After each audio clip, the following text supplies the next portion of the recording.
presented by Race Music.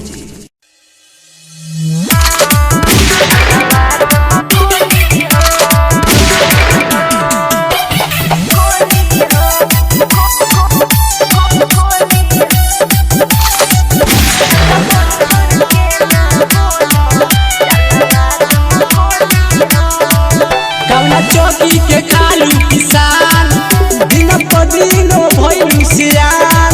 अच्छा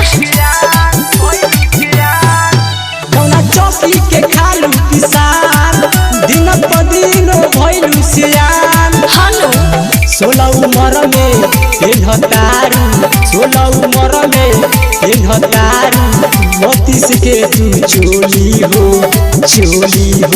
हर काय बताइयो ज्यादा बढ़ चढ़ के ना बोलो चला हद मगोली हो।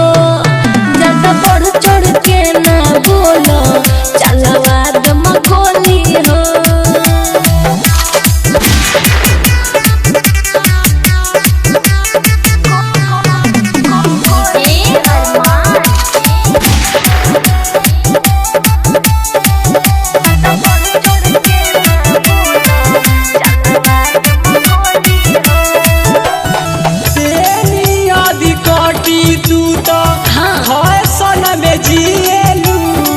मम्मी से किनावेलू कि अपने से सिएलू। अरे बताओ सुनो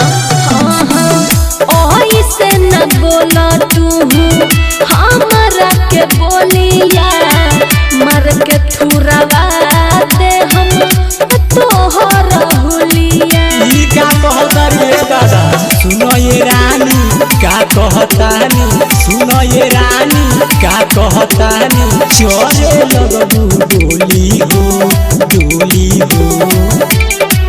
ज्यादा बढ़ चढ़ के ना बोलो चलवा दे मगोली हो। ज्यादा बढ़ चढ़ के ना बोलो चलवा दे मगोली हो। हर बच करो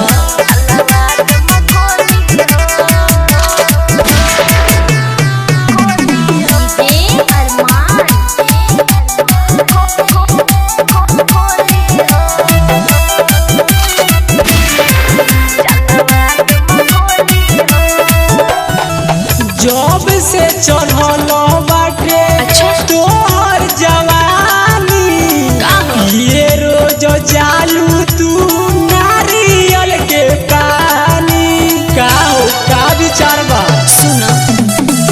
मोती मार सोल सुनिलो तू हो हमर बतिया कुमार अभिनाश कर दीहे दूर गतिया।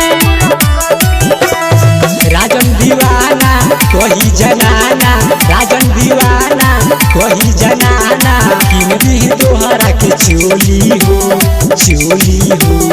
बुझलू। ज्यादा बढ़ चढ़ के ना बोलो चलवा हद मगोली हो। अच्छा ज्यादा बढ़ चढ़ के ना बोलो चलवा हद मगोली हो। अरे ज्यादा का करबो जान लेबू का हो। Recording by Race Music Studio, Chakia.